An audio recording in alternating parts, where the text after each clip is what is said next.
What's happening, everybody? It's the Week 7 San Diego High School Football Podcast presented by Palomar Insurance. Thank you very much to them for all their support. We're going to be talking about every game in under 15 minutes. If you don't see the game that you want to talk about right here, scroll around. We will show them all.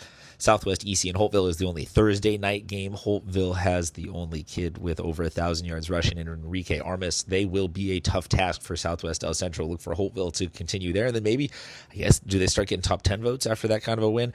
Francis Parker and Horizon Prep, pair of small schools chopping it up. Little day game action on Friday. First, you go check that or the O'Farrell game out, and then head on to one of the nightcaps. O'Farrell Mountain Empire. O'Farrell with 2 wins. Congratulations. You are having a record-setting year already, and we're only at the halfway point for them.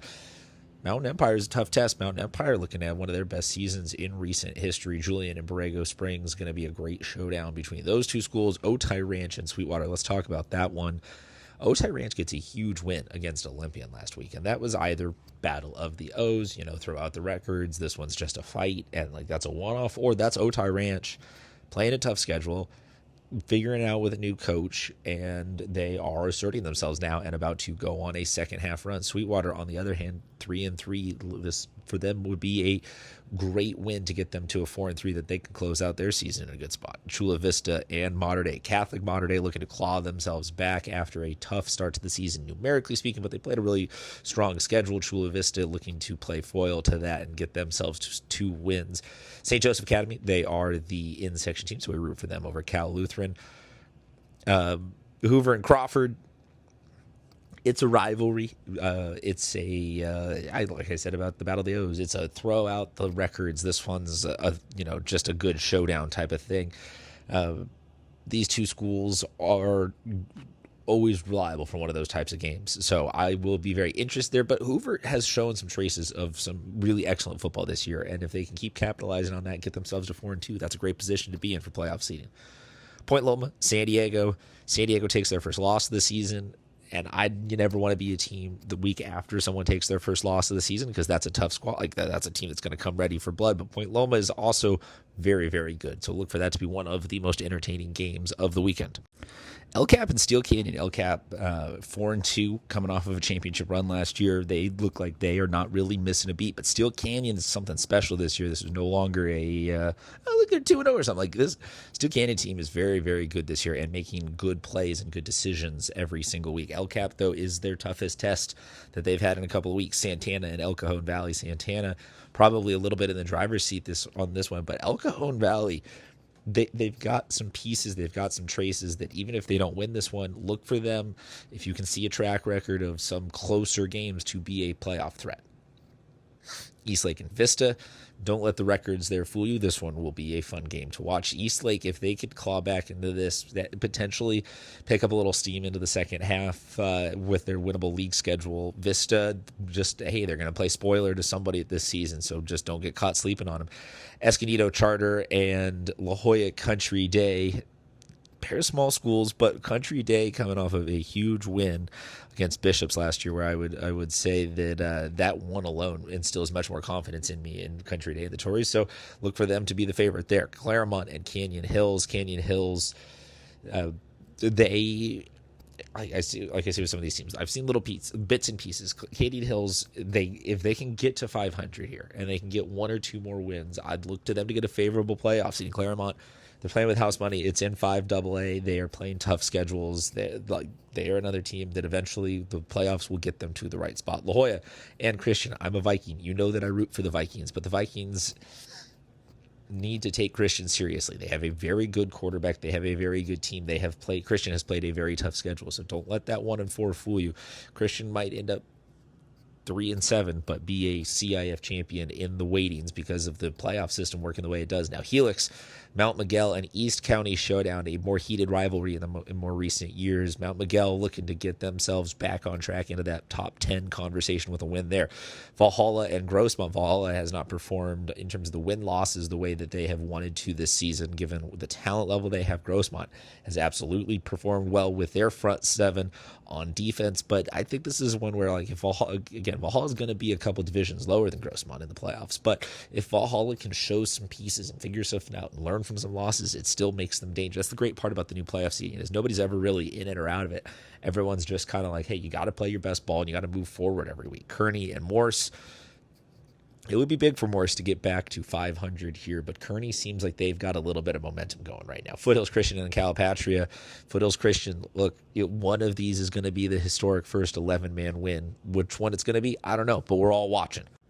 Fallbrook and San Pasqual. Fallbrook gets a crazy win last week. San Pasqual is a team that is poised, I think, to go ahead and close out the door, run a clean sheet on the rest of their season. They will be an 8-2 squad. They look like they're headed back to a deep CIF playoffs run.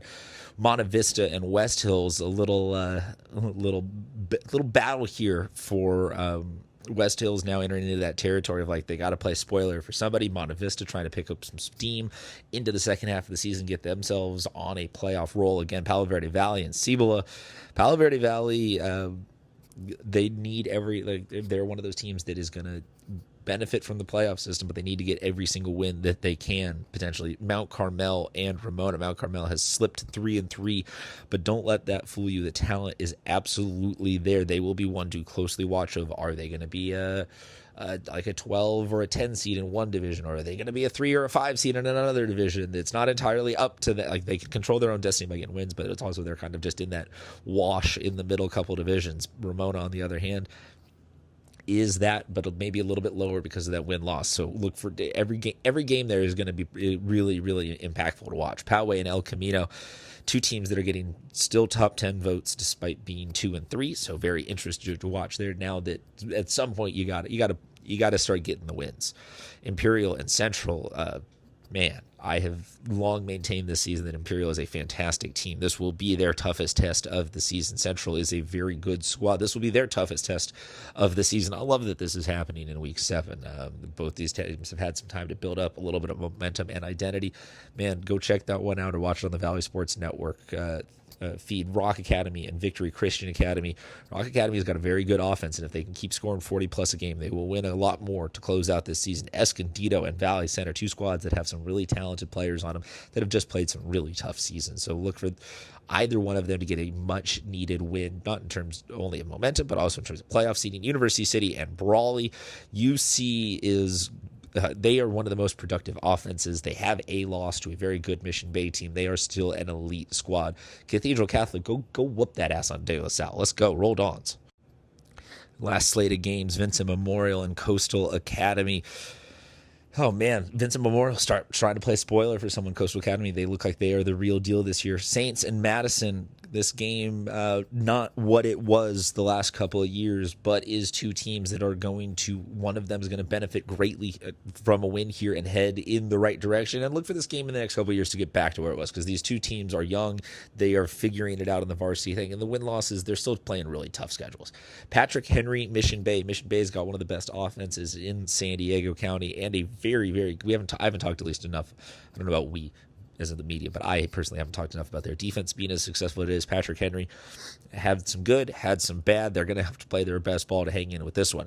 LCC and Mission Hills. This is an insane battle for two undefeated North County teams, and here we go. Like, there's going to be some friendly fire at the top.